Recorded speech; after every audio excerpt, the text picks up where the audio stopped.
മൊസാദിന്റെ ഉന്നതരെ Iran പിടികൂടി വധിച്ചിരിക്കുന്ന വിവരം അവർ സ്ഥിരീകരിച്ചു.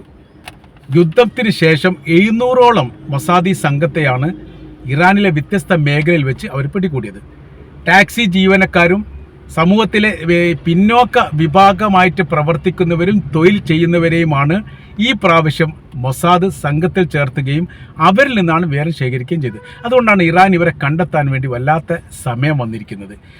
ഈ കഴിഞ്ഞ മാസം മെയ് 19 ഇബ്രാഹിം റൈസി ടെഹ്റാനിൽ വെച്ച് കൊല്ലപ്പെട്ടതോടനുബന്ധിച്ചാണ് ഒരു കാര്യം ഇറാന് മനസ്സിലായത്: തങ്ങളുടെ സൈനികർക്കിടയിലോ അല്ലെങ്കിൽ തങ്ങളുടെ രാജ്യത്തിനകത്തോ വിപുലമായ രീതിയിൽ മൊസാദിൻ്റെ സംവിധാനം ഉണ്ട് എന്നുള്ളത്.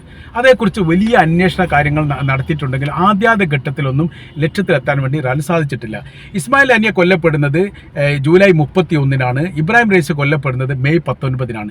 ഇബ്രാഹിം റൈസിയുടെ മരണാനന്തര ചടങ്ങിൽ പങ്കെടുക്കാൻ വേണ്ടിയിട്ടാണ് ഇസ്മായിൽ ഹാനിയ ടെഹ്റാനിലെത്തുന്നത്. അതിൻ്റെ തലേ ദിവസം അവിടുത്തെ ആത്മീയ നേതാവായിരുന്ന ആയത്തുള്ള അലി ഖംനായുമായിട്ട് ചർച്ച നടത്തി സുരക്ഷിത മേഖലയിലേക്ക് അദ്ദേഹത്തെ മാറ്റിയ ആ ദിവസമാണ് ആക്രമണം നടക്കുന്നത്. പിന്നീട് അദ്ദേഹം കൊല്ലപ്പെടുകയും ചെയ്തത്. ഇത് വലിയ രീതിയിലുള്ള ആഘാതം ഇറാനുണ്ടായി. അതുമായിട്ട് ബന്ധപ്പെട്ടാണ് ആദ്യത്തെ ഇറാൻ ഇസ്രായേൽ യുദ്ധം തന്നെ ആരംഭിക്കുന്നത്. 300-ലധികം മിസൈൽ പായിച്ചുകൊണ്ട് ആക്രമണം നടത്തിയത് ഇതിനോടനുബന്ധിച്ചാണ്. ഇപ്പോഴത്തെ നിലവിലെ സാഹചര്യം എന്ന് പറയാൻ സമഗ്രമായിരിക്കുന്ന ഒരു അന്വേഷണ സംവിധാനത്തെ തന്നെ ഇറാൻ നിയോഗിച്ചിട്ടുണ്ട് എന്നാണ് മനസ്സിലാക്കാൻ വേണ്ടി സാധിക്കുന്നത്.